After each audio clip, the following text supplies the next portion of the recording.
बिस्मिल्लाहिर्रहमानिर्रहीम। BS education 4 semester का आज हमारा लेक्चर नंबर 22 है। अब इस लेक्चर के अंदर हम ज्योमेट्रिक मीन जो है वो डिस्कस करना चाह रहे हैं, जो 21 में भी हमने डिस्कस किया था। अब ज्योमेट्रिक मीन की एक्सरसाइज जो 6.7 है उसके हमने कुछ सवाल लेक्चर नंबर 21 में किए थे। अब कुछ और सवाल एक्सरसाइज 6.7 के जो हम इस लेक्चर में डिस्कस करेंगे। अब उनमें से पहला सवाल जो है ये क्वेश्चन नंबर 6 है, कह रहा है for what value of n की किस कीमत के लिए this term for what value of n is a की पावर एन प्लस बी की power n divide by a की पावर एन प्लस बी की power n f1 is the geometric mean between a and b. तो अगर आपको याद हो, इस किस्म का सवाल हम अरिथमेटिक मीन में भी कर चुके हैं। सेम स्टेटमेंट थी ऑलमोस्ट, वहां पे हमने एन मालूम करना था, यहाँ फिर आपने एन मालूम करना है। वो कह रहा है अगर ये टर्म जो है ज्योमेट्रिक मीन हो बिटवीन ए एंड बी। अब इसके सोल्यूशन में क्या करेंगे, हम एन मालूम करना चाह रहे हैं तो हम इस एक्सप्रेशन को या इस पूरी क्वांटिटी को लेंगे ज्योमेट्रिक मीन के बराबर। We know that geometric mean between two number a and b is equal to, वो क्या होता है, उसको g का नाम देते हैं और वो बराबर है a b अंडर रूट। वो अगर आपको याद हो, हमने ज्योमेट्रिक मीन डिफाइन किया था a b अंडर रूट और साथ जमा नफी, जब हमने एक ज्योमेट्रिक मीन डिफाइन किया था। ठीक है जी, तो इसी को यहाँ पे हम इस्तेमाल करेंगे। अब इसको, ये जो एक्सप्रेशन आपको गिवन है, इसको ले लेंगे हम इस ज्योमेट्रिक मीन के बराबर जो हमें गिवन था। ठीक है जी, अब क्या करना है, हमने इसको सॉल्व करना है। सॉल्व करके हम n की कीमत निकालना चाह रहे हैं। अब क्या करें सॉल्व करने के लिए, अब आप इसका स्क्वायर ले लें, इधर भी इधर भी। जब स्क्वायर लेंगे तो इधर आपके पास होल स्क्वायर आ जाएगा और यहाँ पे आ जाएगा a b बच जाएगा। जब जबर का स्क्वायर लें नफी के साथ जमा के साथ, तो जवाब a b ही रहेगा।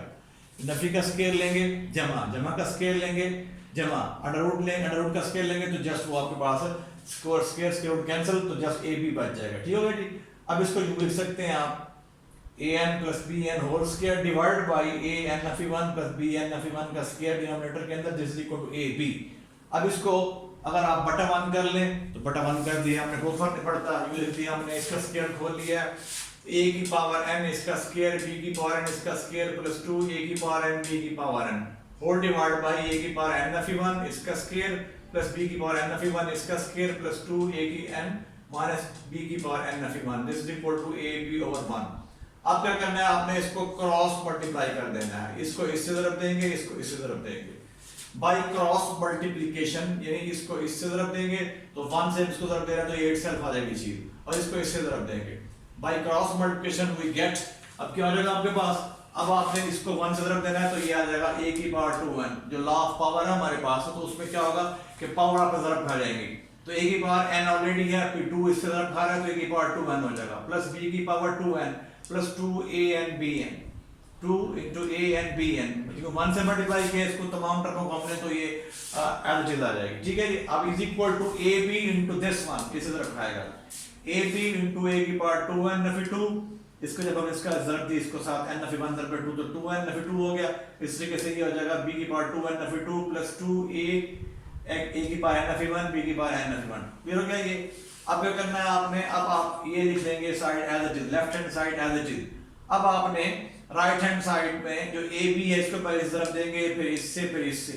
तो जब ए बी को इससे ज़रब देंगे आप, तो ऑलरेडी आपके पास जो है ये, अगर आप इसको ऑब्जर्व करें तो ए और यहाँ पे आपका बी है और यहाँ पे क्या आ रहा है a की power n Nafi 2n Nafi 2, तो a की पावर 1 ये हो गई, तो यहाँ पे जाएगा b और यहाँ पे जाएगा a की पावर 2n नफी 2 प्लस 1, तो ये हो जाएगा a की पावर 2n नफी 1 और b। तो ये आपके पास जो है ये टर्म आ जाएगी जब इसको ज़रब देंगे ना आप। ठीक है जी। तो ये मैंने यहाँ पे जब a b से इसको ज़रब देंगे ना फर्स्ट टर्म को, तो ये आ जाएगा a की पावर 2n नफी 1 a की पावर 2n नफी 1 इनटू b। फिर इस तरीके से आप इसको ज़रब देंगे इसके साथ, तो यहाँ पे आ जाएगा a b की पावर 2n नफी 1 हो जाएगा, और जब ये इस तरफ खाएगा तो यहाँ पे आ जाएगा प्लस 2a की पावर n b की पावर n।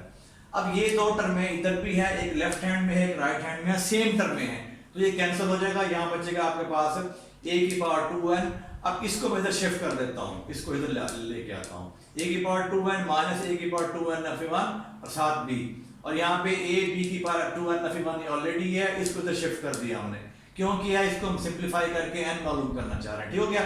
अब इन दोनों में से आप a की पावर 2n नफी 1 कॉमन निकाल लेंगे, या इन दोनों में से b की पावर 2n, b की पावर 2n, b की पावर याद आएगा 2n नफी 1, ये आपने कॉमन निकाल लिया, यहाँ इनटू यहाँ बन जाएगा a माइनस b।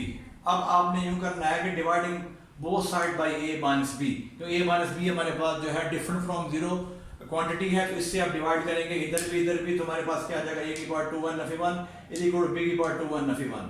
अब इसको फिर इससे तकसीम कर दे तो यहाँ पे आ जाएगा a की पावर 2n नफी 1 डिवाइड बाय b की पावर 2n नफी 1, दिस इज इक्वल टू 1। अब हम n मालूम करना चाह रहे हैं, इसको लिख सकते हैं लेफ्ट हैंड साइड को a ओवर b होल की पावर 2n नफी 1, और जिस को 1 को लिखेंगे a ओवर b की पावर 0। क्यों? हम n मालूम करना चाह रहे हैं, हमें पता है जब हमारे पास दो टर्में बराबर हो, दोनों के बेस सेम हो, तो पावरें आपस में बराबर होती हैं। ठीक है जी? तो यहाँ से क्या आ जाएगा, दो टर्में बराबर है, दोनों के बेस सेम है, it mean their powers are equal. So this implies 2n and 1 is equal to 0 and this implies n is equal to 1/2। ठीक है? तो n अगर 1/2 होगा इसके अंदर, तो ये चीज बन जाएगी हमारे पास geometric mean between a and b। तो ये आपका क्वेश्चन नंबर 6 है, और ये इंपॉर्टेंट क्वेश्चन है। इसके बाद फिर हम एक दो क्वेश्चन और करते हैं।